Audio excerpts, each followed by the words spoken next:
"What the hell are you sprawling out for? My mom is standing. Get up right now." The husband yelled in the bus, grabbing her pregnant arm. She was in her 9th month.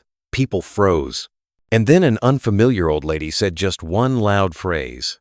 Like this video if you've ever been through something like this in your own life. Okay, let's enjoy the story. Faith, in her 9th month of pregnancy, felt more like a squeezed-out lemon than a future mother. In the apartment where she'd lived for the last 3 years, everything breathed someone else's life. This was Eleanor Thompson's territory, Victor's mother. And Faith felt like a guest there, an uninvited one at that. Every item, every piece of furniture seemed to scream about her invisible presence. Victor was like a shadow, constantly flickering on the edge of her vision. Control, that was the word that best described their relationship. He controlled her finances, even though it was Faith, working as a bookkeeper in a small firm, who brought in the main income for the family. He controlled her social life, her appearance, her thoughts. It seemed to even try to control her breathing. Victor didn't have a steady job, scraping by with odd gigs, and Faith sensed that this only fueled his need for power even more. Eleanor Thompson was a silent observer, always ready to back her son. Faith couldn't recall a single time when her mother-in-law had taken her side. Even in the smallest arguments, when Victor was openly rude or humiliating Faith, Eleanor kept quiet, a silence that spoke louder than any words. Sometimes, catching her mother-in-law's gaze, Faith felt something between pity and contempt. Faith was exhausted mentally and physically. The pregnancy was hitting her hard, and it wasn't just the morning sickness and swelling. The weight was on her soul, freezing her movements, poisoning every breath. She was afraid of conflict, afraid of loneliness, afraid of the future, afraid of Victor. She remembered how it all started. Romantic dates, beautiful words, promises of eternal love. Victor seemed so attentive, caring, strong. But gradually, like poison, jealousy crept into their relationship, suspicion, the desire to bend her to his will. Faith tried to resist, but each time her strength faded. She withdrew more into herself, trying not to provoke Victor's anger. On the day of the trip to the clinic, she felt especially bad. Nausea, dizziness, back pain. But Faith got up silently, put on her most unassuming dress, tied her hair into a tight bun. She knew that any slip-up, even the smallest, could spark Victor's irritation. He was waiting for her in the hallway, glancing impatiently at his watch. Eleanor Thompson was already sitting in the entryway, dressed and ready to go. She didn't even glance at Faith. "What are you dawdling for?" Victor grumbled, grabbing her arm. "We're late." Faith flinched from the sharp touch but said nothing. She was used to it. She always stayed silent. The whole way to the bus stop, Victor grumbled, complaining about traffic, doctors, life in general. Faith walked beside him, head down, trying not to draw attention. Eleanor Thompson walked a bit behind, keeping silent. At the stop, a crowd had already gathered. Faith felt nausea rising.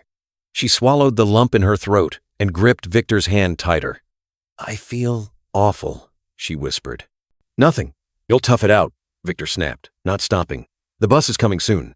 The bus was packed with people rushing about their business on this gray autumn day. Faith, in her 9th month, squeezed into the aisle with difficulty, clutching the handrail with a hand gone white from strain. Her belly ached, breathing grew harder, and the stuffiness in the bus felt unbearable. Victor and Eleanor Thompson followed as always, showing not the slightest concern for her condition. After a few stops, luckily a seat freed up. Faith, feeling her legs buckle, quickly sank into it, trying to ignore the disapproving stares around her. She really felt terrible, and right now, her only wish was to rest a little. Suddenly, like thunder from a clear sky, Victor's sharp voice rang out. "What the hell are you sprawling out for? My mom is standing. Get up right now." Faith flinched as if slapped. Victor's words, crude and humiliating, hit like a blow. She felt her face flush with shame and degradation. A tense silence hung in the air. Passengers turned away as if on cue, pretending nothing was happening. No one wanted to get involved. No one wanted to tangle with the rude husband. Faith lowered her eyes, unsure what to do. She was used to yielding, used to obeying Victor's will, used to putting his desires above her own. It was easier that way, easier to avoid a scene. But now, in this overcrowded bus, under the prying eyes of strangers, she suddenly felt unbearably ashamed. Ashamed of herself, of her weakness, of her spinelessness. Eleanor Thompson, standing next to Victor, shot Faith a contemptuous look. In her eyes was undisguised judgment. She'd always seen Faith as unworthy of her son, weak and characterless. And now, watching her hesitation, she only confirmed her own righteousness. Faith felt nausea rising to her throat. It seemed like she was suffocating. Her belly twinged, and she instinctively clutched it with her hand. Victor, not waiting for her reaction, raised his voice again. "What did I tell you? Get up. Who's talking to you?" At that moment, when Faith was already about to comply, a calm but firm voice came from the back of the bus. "Sir, don't yell at a pregnant woman. It's unbecoming." All eyes turned to the elderly passenger standing a few feet from Faith. She was a small, wiry old lady with kind wrinkles around her eyes and gray hair pulled into a neat bun. Her gaze held inner strength and wisdom. Victor, stunned by the unexpected interruption, lost his words for a moment. He wasn't used to being contradicted, especially by strangers. The old lady, ignoring his confusion, continued, "Girl, you're not a thing, and you're not his thing. Save yourself, not his pride." The old woman's words hit Faith like a revelation. It was as if she woke from a long sleep. For the first time in years, she felt someone saw her not as just an extension of Victor, not as a mere function, but as a person worthy of respect and care. Tears welled up in her eyes. She didn't know what to say, how to express her gratitude to this stranger. Victor, snapping out of it, tried to snap back. "And you mind your own business. Who asked you?" But the old lady just looked at him calmly, her gaze mixing contempt and pity so intensely that Victor involuntarily fell silent. Faith felt dozens of stares on her, sympathetic, curious, judgmental, but none mattered as much as the strange new feeling rising in her chest. It wasn't fear, not the usual longing, not the desire to hide and vanish. It was resolve. She stayed silent, not justifying herself, not apologizing, not trying to explain to Victor that she really felt bad, that the pregnancy was tough, that she was exhausted. All those explanations were pointless. Victor would find a way to blame her, shame her, humiliate her anyway. She knew it like she knew her times tables. Instead, Faith looked at the old woman. In her eyes, she saw not pity, but support, understanding, even pride.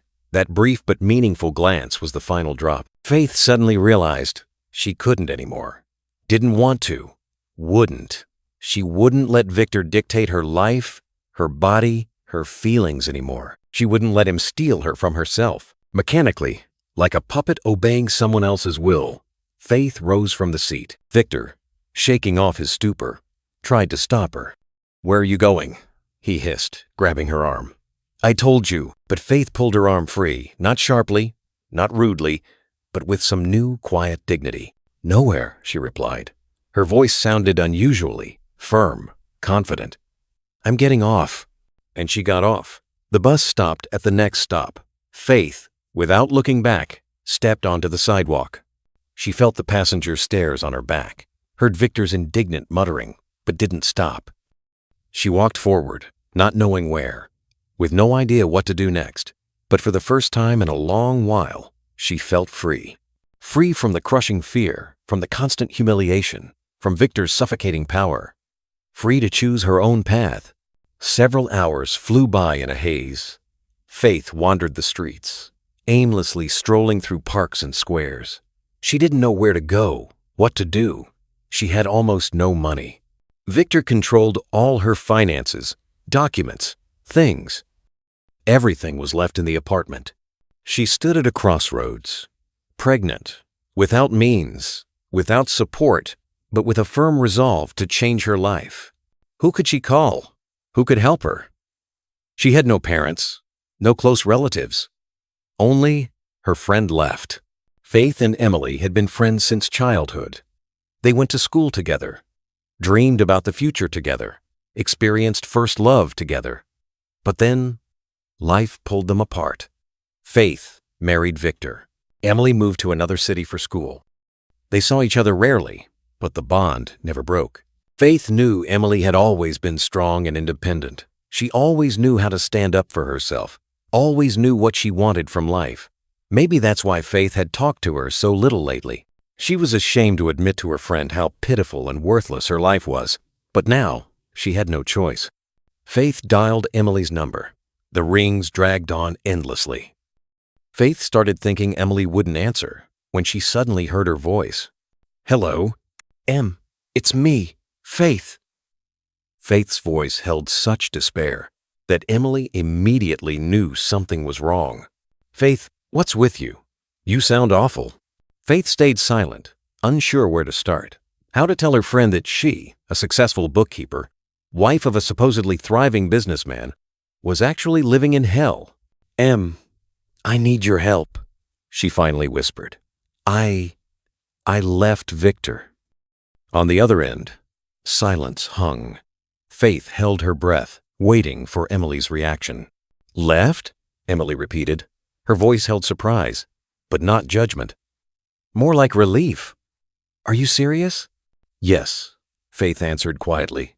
"I can't anymore." "Where are you now?" Emily asked. I don't know," Faith admitted. "I'm just wandering the city. I have no money, no things, nothing." "Don't be silly," Emily said. "Come to me right now. I live at the old address, remember? I'll meet you." Faith felt tears stream down her cheeks, tears of relief, gratitude, hope. "Thanks, Em," she whispered. "Thank you so much." "No big deal, silly," Emily replied. "Just get here soon. I've already put the kettle on." Faith wiped her tears and looked at her watch. It was about an hour to Emily's by bus. She headed to the bus stop. Her stomach growled from hunger. She hadn't eaten since morning, and now it was evening. But Faith didn't feel hungry. She felt only hope.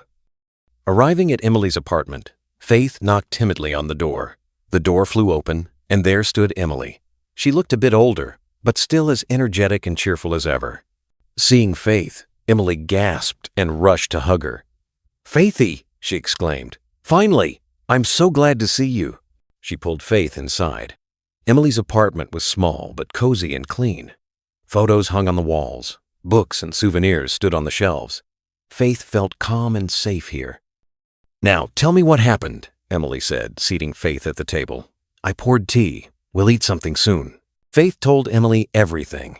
How she married Victor out of great love, how he gradually turned into a tyrant, how he controlled her life, humiliated and insulted her, how she feared him, felt cornered, dreamed of freedom. Emily listened silently, occasionally refilling Faith's tea and adding sandwiches. When Faith finished her story, Emily sighed and hugged her. "Poor thing, my girl," she said. "How much you've endured. But it's okay now. Everything will be fine. I'll help you." Emily kept her word. She took Faith in, fed her, clothed her, helped with documents. She listened to her endless complaints and fears, supported her, instilled confidence. Faith lived with Emily like in a cocoon woven from care and quiet. After escaping the bus, after that trembling call of fear and hope, she felt safe for the first time in ages. Emily's small but cozy apartment became her sanctuary, a place where she could just be, without fear or reproaches. Emily surrounded Faith with warmth and understanding. She didn't ask extra questions, didn't demand explanations, just silently poured tea, tucked a pillow under her back, stroked her hand. She knew that right now Faith needed not sympathy, but quiet and support. First thing, Faith tackled gathering documents.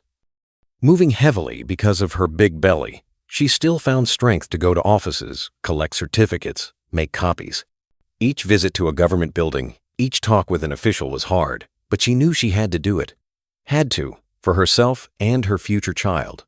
Emily helped her find a good lawyer. The young woman, listening attentively to Faith's story, nodded and said, "You have every chance. Proving domestic psychological abuse is tough, but possible. It's important to gather all evidence, witness statements, conversation records, medical certificates, anything that can back your words." Faith dove headfirst into the work. She spent hours at the computer, sorting old photos, recalling conversations, noting everything that might help in court. The work distracted her from heavy thoughts, gave her a sense of control. She, a bookkeeper by trade, was used to order and precision. And now, in the most chaotic period of her life, she strived for that same orderliness. The pregnancy was tough. Faith often felt weak, plagued by headaches, but she tried not to notice. She thought only of the child, that she had to be strong for him. Victor called Emily several times, begging her to say where Faith was, then starting to threaten, yell, insult. Emily just hung up. She knew Victor could be dangerous, so she avoided talking to him. Faith knew about these calls, but tried not to think of Victor. She erased him from her life, as if he'd never existed. She focused on the future, on the child, on the new life she wanted to build. And finally, the day of birth arrived. Faith labored long and hard, but when they finally placed the tiny warm bundle on her chest, she forgot everything. Tears of joy stood in her eyes. She had become a mother. With the child's birth, Faith felt incredible strength within. She understood she could do anything, that all fears and doubts were in the past. Now she had someone to live for, to fight for. She named her son Alex. Little Alex became her light, her hope, her love. She could watch him for hours, admiring his tiny hands and feet, listening to his quiet breathing. A few months after the birth, Faith filed for divorce. Victor, learning of it, demanded a meeting. He begged her to return, swore he'd change, said he loved her, couldn't live without her. Faith looked at him calmly and indifferently. She no longer saw the man she'd once loved. Before her stood a stranger, pitiful and weak. "I won't come back, Victor," Faith said firmly. "I don't love you anymore, and I don't want to see you again." Victor tried to persuade her, threatened, yelled, but Faith remained unyielding. She knew she was making the right choice. The divorce went surprisingly smoothly. Victor didn't contest the court's decision, didn't demand property division. He just signed all the papers and left. Faith sighed in relief. She was free. Free from Victor, from his control, from his humiliations. She rented a small apartment in another part of the city, furnished it modestly but cozily, bought new furniture, hung pictures on the walls, placed flowers on the windowsill. Evenings, she walked with Alex in the park, read him books, sang songs. She watched him grow, learn to talk, walk, laugh, and each new milestone filled her heart with joy and pride. She often remembered that old woman on the bus, the stranger whose one word changed her life. She was grateful for helping her see herself, for giving her the push to a new life. Faith was no longer afraid. She knew she was a strong and independent woman, knew she could do anything, knew she deserved happiness. And she was happy. She lived a full life, loved and was loved, raised her son, worked, pursued her passions. She was free. Faith smiled for the first time, not out of politeness, but from peace and happiness. Smiled sincerely and joyfully, smiled at her new life for the first time, for herself